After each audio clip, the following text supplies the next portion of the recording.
السلام عليكم. تعالي النهارده بقى اقول لك على الوصفه اللي هتنقذك لو جالك ضيوف فجاه، او حتى كنت مكسله او تعبانه او اتاخرتي في عمل الفطار ومستعجله. بالرغم من سهوله وصفتنا الا ان هي وانها كمان منجزه في الوقت والمجهود، الا انها هتشرفك جدا في اي عزومه، وكل اللي هيدوقها عندك هتعجبه جدا.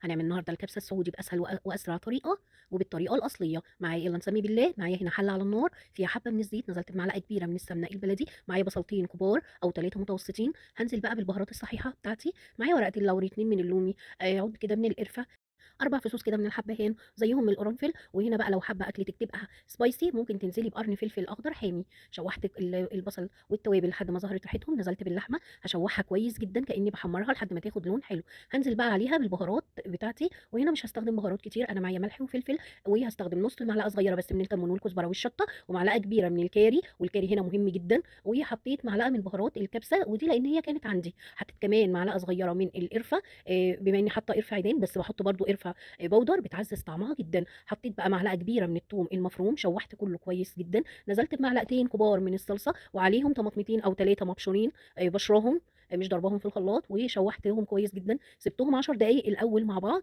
الطماطم مع اللحمة، وبعد كده ضِفت المَيّة المغلية وسِبتها لحد ما استوت تمامًا.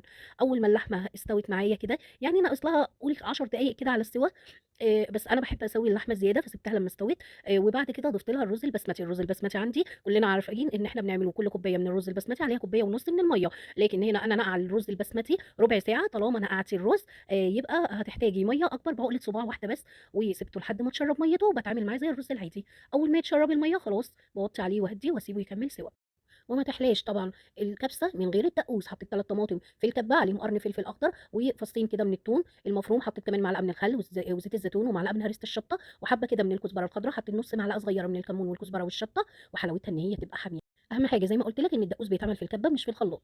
هنا بقى معايا حبة من الزيت حمّرت فيهم حبة من السوداني، أمّا أخد لون حلو نزلت عليه بحبة من الزبيب تقليبة واحدة وباشيله على طول من الطاسة في طبق خارجي عشان لونه ما يغمقش. هنا بقى ابتديت أغرف الكبسة بتاعتي زي ما أنتِ شايفة كده باضبّطها، وشايفة الرز نازل حبّاية بحبّاية مفرفر جدًا وطعمه تحفة. اللحمة طبعًا دايبة ومتأكدة من سواها، ما خدتش وقت معايا نهائي. هنا بقى زيّنتها بالسوداني وبالزبيب، وفي الوقت اللي اللحمة فيه كمان بتستوي عملت صينية الكنافة دي كنت منزّلة لِك طريقتها الفيديو اللي قبل دوّة، وعملت بقى العصير والبلح.